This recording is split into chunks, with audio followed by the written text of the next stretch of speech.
Assalamualaikum warahmatullahi wabarakatuh. Alhamdulillah wassalatu ala rasulillah wa ala alihi wassurbihi wa mawalah mabadu. Adik-adik mahasiswa, mohon maaf saya sekarang memberikan materi dalam bentuk video.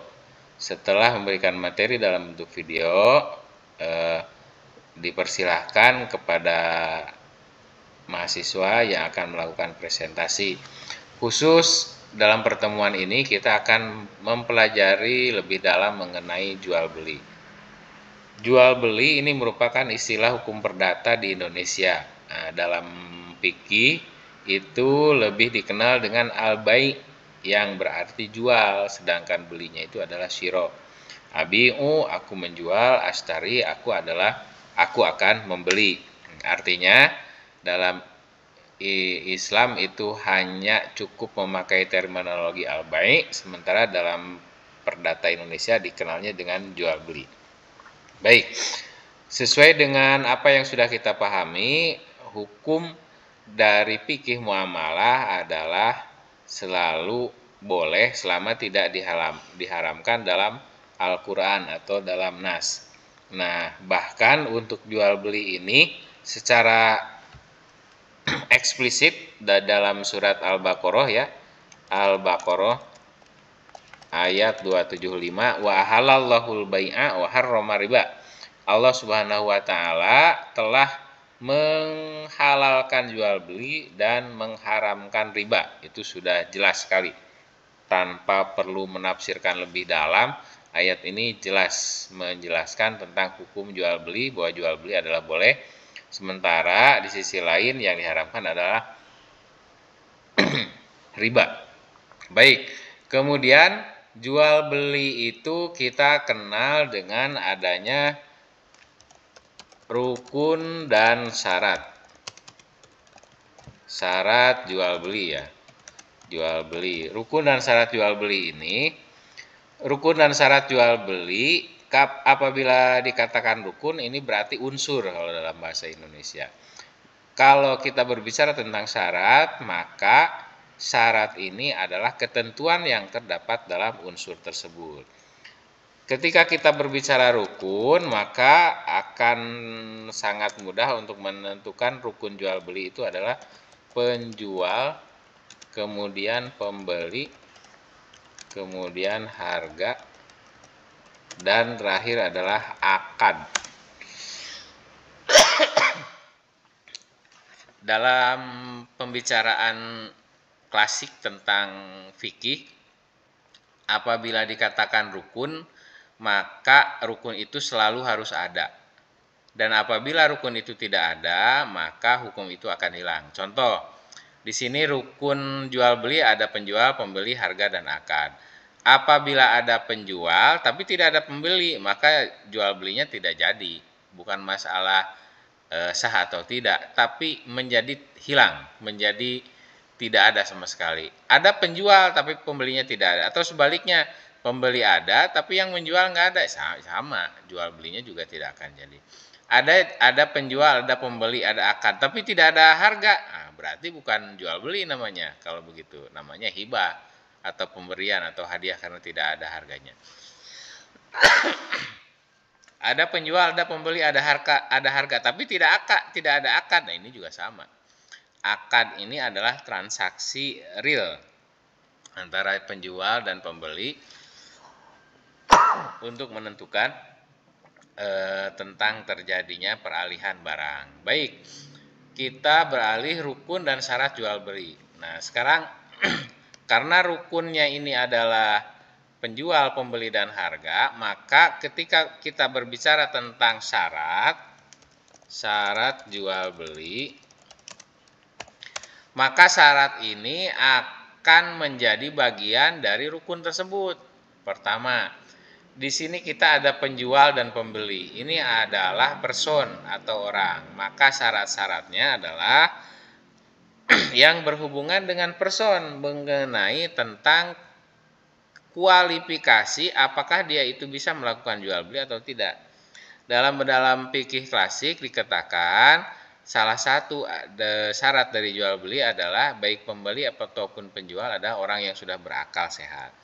Berakal sehat artinya sudah bisa membedakan mana baik dan buruk tanpa harus menunggu orang tersebut sudah balik atau tidak. Yang penting bisa membedakan, artinya anak SD yang katakanlah masih usia 10 tahun atau masih usia 7 tahun tapi dia sudah bisa membeli, maka itu menjadi boleh karena dia sudah punya akal. Berbeda dengan orang yang tidak punya akal, ini tidak bisa. Atau mungkin orang yang katakanlah sudah tua, pikun, sama nggak bisa juga jual beli. Artinya kalau ada yang membeli orang pikun atau ada yang menjual, itu harus dipertanyakan sebelumnya. Nah, kemudian ini syarat ini masuk ke penjual dan pembeli.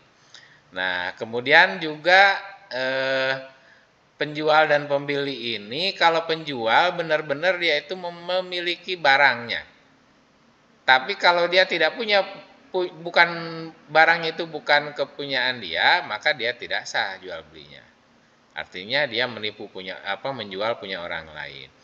Tapi berbeda ketika penjualannya tersebut dilakukan sebagai perwakilan. Nah, seseorang menjual karena dia mewakili pemiliknya atau pemilik toko mendelegasikan kepada pelayannya begitu.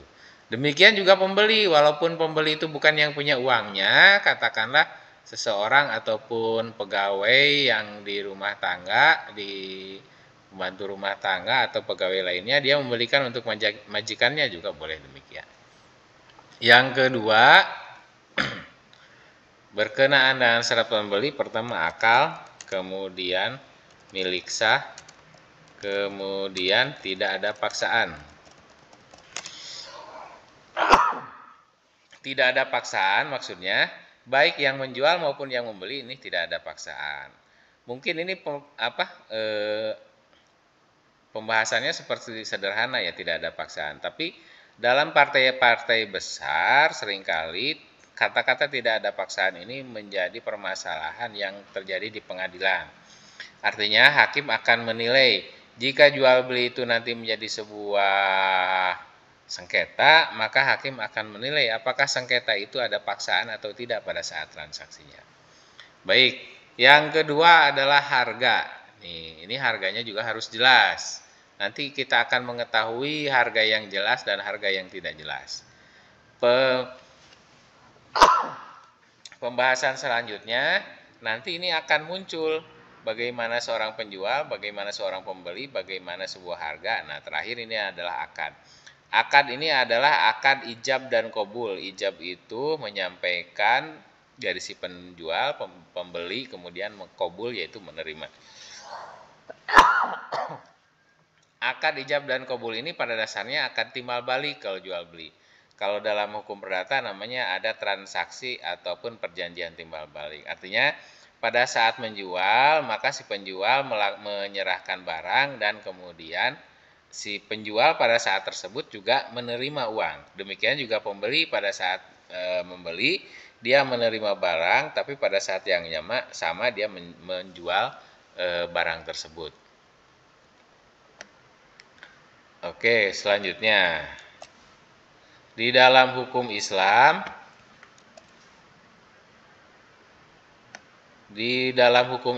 itu dikenal dengan beberapa jenis jual beli. Kalau jual belinya kontan, itu namanya mohon maaf sambil batuk ini. Nakdan, yaitu kontan. Jual beli yang dilakukan pada saat tersebut dikatakan itu adalah jual beli kontan. Berbeda ketika jual beli itu menghutang. Apabila menghutangnya dalam bentuk barang, atau katakanlah kita jualnya saat ini tapi barangnya belakangan, atau sebaliknya jual belinya barangnya diterima saat ini tapi kemudian uangnya itu nanti belakangan, maka ini dinamakan jual beli salam. Jual beli ditangguhkan. Baik jual beli nakdan maupun salam, jual belinya ini dibolehkan oleh hukum Islam. Saya pesen tas, uangnya sudah ada, barangnya sudah ada, tapi saya pesan uangnya, kemudian uangnya tersebut nanti bayarnya belakangan. Atau nanti bayarnya hari ini, nanti barangnya juga belakangan. Nah, itu namanya jual beli salam. Ada dua kemungkinan. Baik, jual belinya hari ini, transaksinya belakangan, barangnya belum ada. Nah, kemarin sudah kita bahas sedikit. Namanya salam istisna.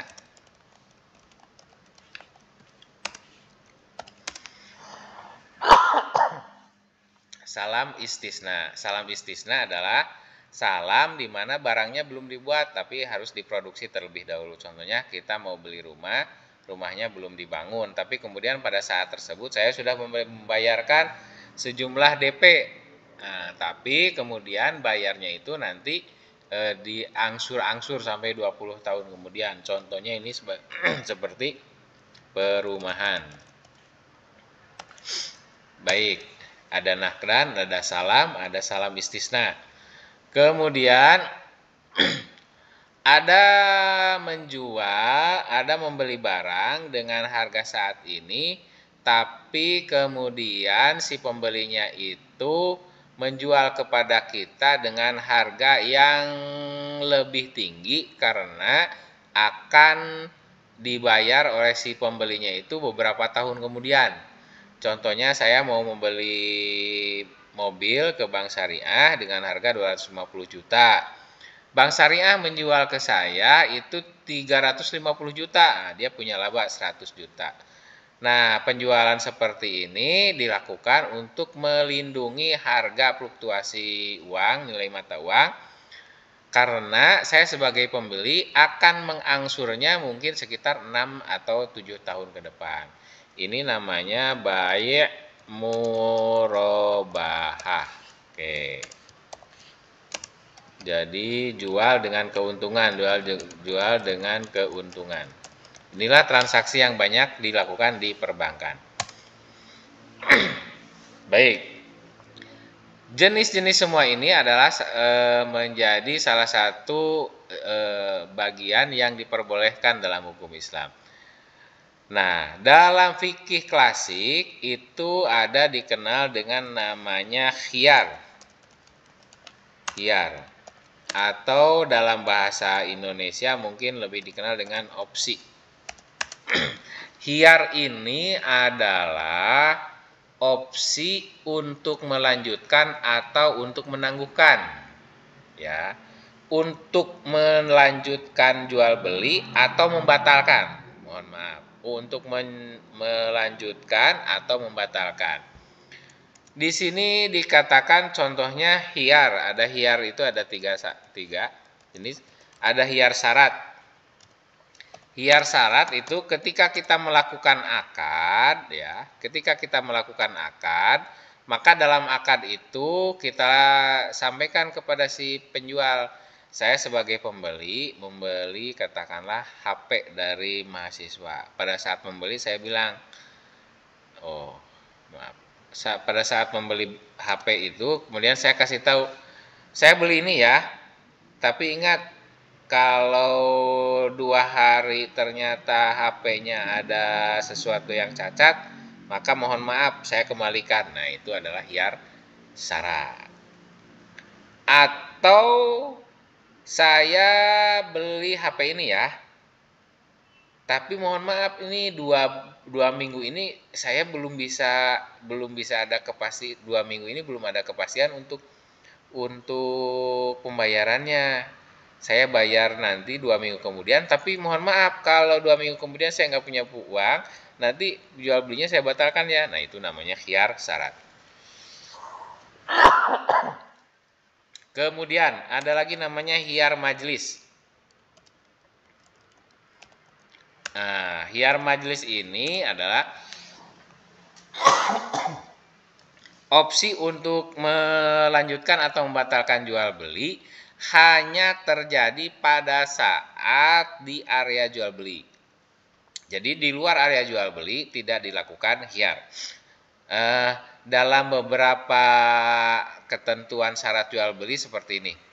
barang yang sudah dibeli mohon tidak dapat dikembalikan lagi. Artinya, barang yang sudah dibeli tidak dapat dikembalikan itu menunjukkan pembeli hanya diberikan hak atau wewenang untuk memilih barang jadi untuk membeli atau membatalkan untuk membeli hanya di lokasi tersebut. Setelah barang tersebut dibeli di kasir, katakanlah kita membeli sesuatu di supermarket atau di mall, setelah kita bayar di kasir lalu sudah dibayar di kasir, barangnya sudah dibawa ke rumah, maka tidak ada lagi opsi untuk membatalkan. Ini namanya khiyar majlis. Baik. Yang ketiga adalah khiyar aib. Khiyar aib ini adalah hampir sama, tetapi aib ini tidak diperjanjikan sebelumnya. Katakanlah begini, saya beli HP dari anak mahasiswa, HP-nya kata anak mahasiswa ini bagus. Ternyata malam hari itu saya buka HP langsung down HP-nya atau ngeblank. Maka karena dimungkinkan itu menjadi kerusakan yang terjadi sejak awal, maka itu dikatakan khiyar aib. Khiyar aib ini boleh dibatalkan dengan alasan ada cacat barang. Baik. Sekarang kita ke harga atau barang ya. Ini namanya harga.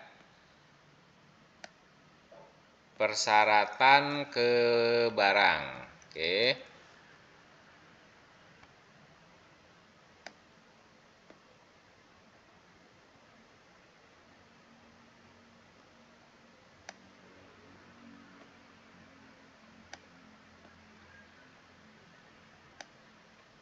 Penjual tadi sudah dikatakan syarat penjual, syarat pembeli, syarat harga atau barang.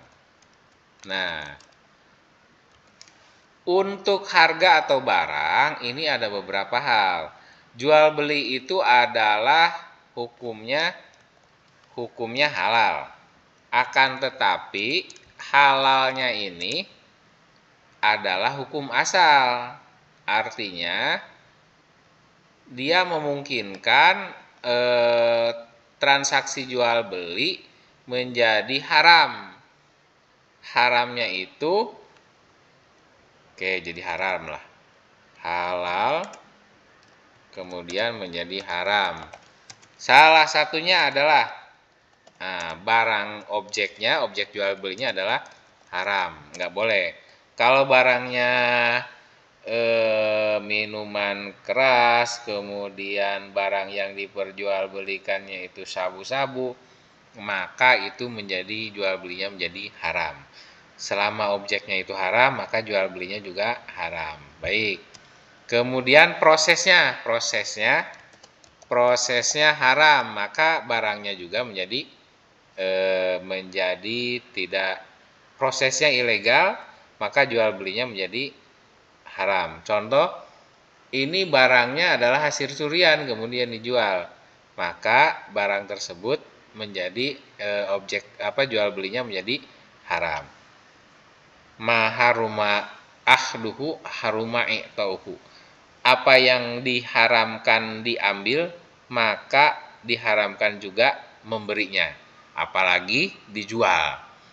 Ada orang habis menjadi penadah, setelah menjadi penadah kemudian dijual barangnya. Nah, ini prosesnya menjadi haram.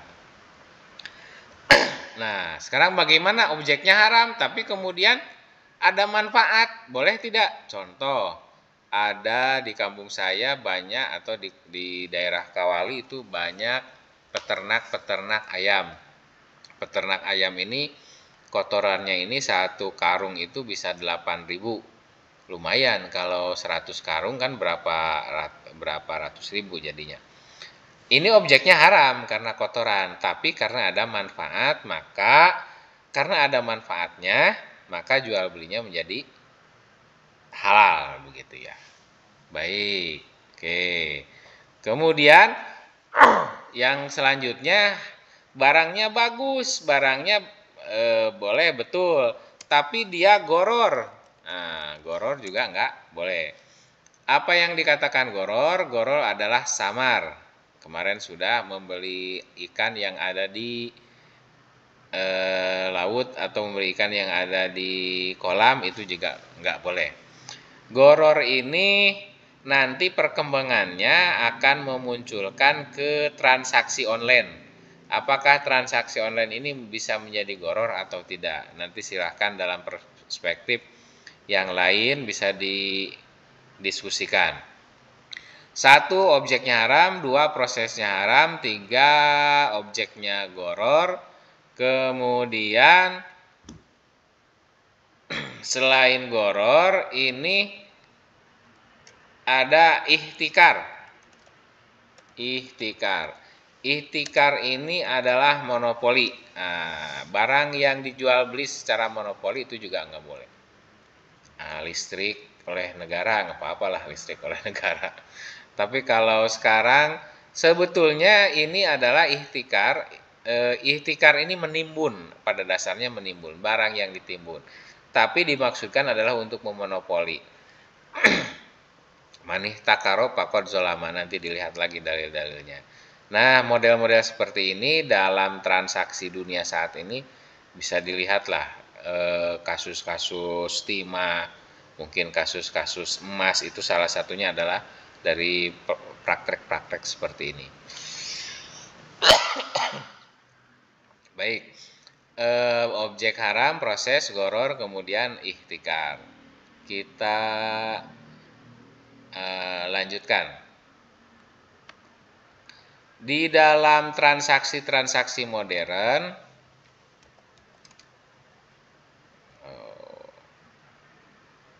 sebentar. Di dalam transaksi modern itu kita akan melihat jenis-jenis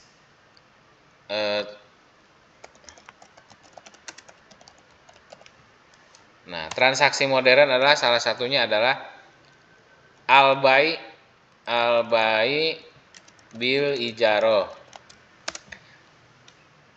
Al-bai bil ijaroh adalah jual beli dengan sewa. Nah, jual beli dengan sewa. Contoh, kita beli motor ke leasing. Sebetulnya itu bukan beli motor, tapi itu adalah sewa motor. Tapi al-bai bil ijaroh atau al-bai ijaroh muntahiyah bil tamlik ini ya. Ijaroh muntahiyah bil tamlik, yaitu jual beli dengan diakhiri kepemilikan. Jadi pada saat kita membeli motor di leasing, itu sebetulnya bukan membeli. Yang memiliki motor itu adalah pihak leasing. Pihak leasing membeli motor ke dealer. Sementara kita memakai motor itu adalah ijaroh. Ijaroh ini adalah sewa. Jadi selama 3 tahun itu kita menyewa motor. Jadi nggak punya kepemilikan kita tentang motor itu. Wah, ini motor saya baru. Salah itu. Kalau masih leasing bukan punya sendiri. Kalau masih leasing itu berarti motornya punya yang bersangkutan. Buktinya apa? BPKB-nya kan tidak dipegang dengan kita, tapi dipegang oleh perusahaan leasing. Ijaroh sewa muntahiyah bitamlik dengan diakhiri kepemilikan. Baru kalau kita atau di dalam al-bai disebutkan al-bai bil ijaroh, yaitu jual beli dengan sewa. Nah, 1 bulan sampai dengan 34 bulan, 35 bulan itu kita menyewa dulu. Oke, kita menyewa dulu. Baru bulan ke-36 muntahiyah bitamlik, ini baru kita miliki motor tersebut. Nah, ini namanya al-bai bil ijaroh atau ijaroh muntahiyah bitamlik. Baik. Selanjutnya adalah jual beli online, Sebetulnya jual beli online ini terlalu banyak resikonya. Tapi karena tuntutan zaman, kemudian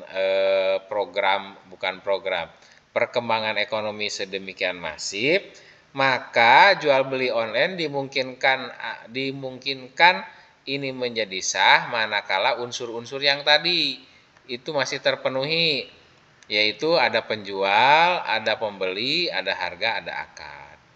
Kalau memang kita sebagai pembeli, penjualnya ada, barulah jadi. Atau misalkan begini, kita nggak membeli, tapi barang itu ujug-ujug datang, nah itu nggak sah jual belinya. Atau kita tidak ada akad, barangnya itu datang COD, nah, kita nggak pernah akad, tapi barangnya datang, itu juga tidak sah. Artinya, walaupun transaksi online itu adalah modern dan sulit karena ada goror atau yang lainnya, selama hal-hal seperti ini masih bisa terpenuhi, memungkinkan transaksi online itu dikatakan halal. Kemudian yang selanjutnya adalah transaksi kartu kredit. Bitokoh namanya, kartu kredit. Transaksi kartu kredit ini adalah ketika kita membeli barang di mall, lalu kemudian kita nggak punya uang, nah kartu kredit kita gunakan, kita gesek. Bayarnya kapan? Bayarnya sesuka kita, sesuai dengan transaksi perbankan. Artinya apa? Kita transaksinya dengan perbankan, transaksi objek dengan pihak merchandise namanya. Nah, kita transaksi dengan mall, tetapi yang membayarkan adalah bank. Lalu kita kemudian mentransfer ataupun membayarnya itu kepada pihak bank, karena dengan pihak mall sudah dibayarkan oleh pihak bank. Saya kira seperti itu, nanti berkembang untuk didiskusikan ya. Terima kasih. Wassalamualaikum warahmatullahi wabarakatuh.